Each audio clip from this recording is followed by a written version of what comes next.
Hello and thank you for joining me. Welcome to my channel, and I'd like to start off by saying thank you to all my new subscribers. I've had quite a few new subscribers over the last few weeks, so welcome and it's much appreciated. To those of you that are joining me for the first time, I do a variety of demonstrations and tutorials in all kinds of mixed media for beginners in drawing and painting.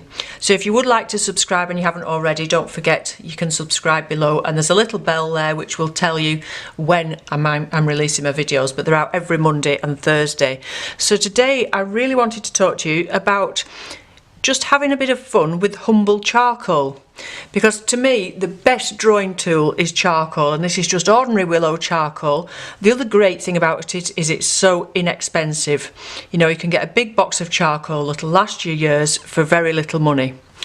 So the pad that I'm using today is this one that I've used before, and it's quite a dark purple colour that I'm using there, but it's the pastel. It's actually made for pastels, and it's got a sort different colours. So all these are the colours that the sheets come in, and I have used it before on different demonstrations, and it's one by Clairefontaine. So it's about an A4 size.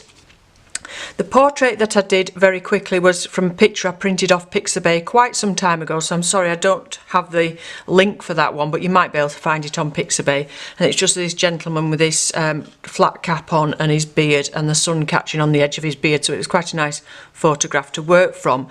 But I wanted really just to say, with a mid-tone paper, you don't have to think about all your tones in between your darkest and your lightest. It's a really good practice for beginners when you're doing any kind of drawing, because you can just look at where your darkest darks are and your basic lines and where your highlights are, and you don't worry about everything else. And it's the great thing about charcoal is you can just scribble it out, get your finger.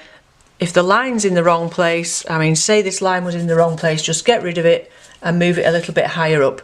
So that's the great thing. You can just play with it, have fun with it, scribble with it, go really, really dark, or, you know, be really expressive with your line. If something's wrong, I was a bit wrong up here, you can scribble it out and go again. And then I use chalk a lot to get my highlights. You don't have to use chalk. You could use a white Conte crayon or something like that. But I love working with these two things together. So that's what I wanted to talk about today. I wanted to show you a very, very quick demonstration of a portrait. One thing I didn't talk about when we were doing the drawing faces the other week, if you didn't see those, I'll put the link to the playlist here of the beginners drawing lessons on doing the face. In those ones, I don't think we had necessarily the ear showing. And it's important to look at where the ear is in proportion to everything else. So it more or less comes in line with the eye there.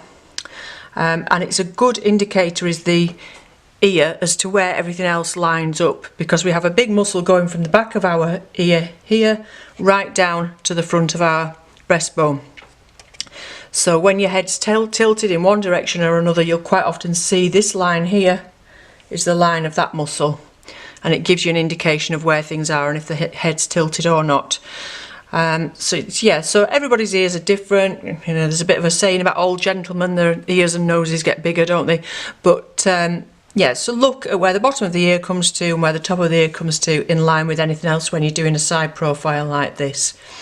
Again, it's quite. His eye was. He was obviously squinting, and perhaps because of his age as well, your lids tend to come down a bit more, so the eye isn't just as open as it might have been on those portraits that we were doing of young women and things, where they're much more fresh-faced and their eyes were open. But yeah, have a go with the charcoal. It's great fun. You can get those tones in, you can blend it in, and you can almost blend it away if you've gone too heavy, and then start again, and you can just build and build. Knock it back where it's gone wrong and add more lines on the top to correct it. So I do recommend, if you've not got some charcoal, then get some and have a play with it. And you don't have to work on a mid-tone paper, you can work on a white paper as well.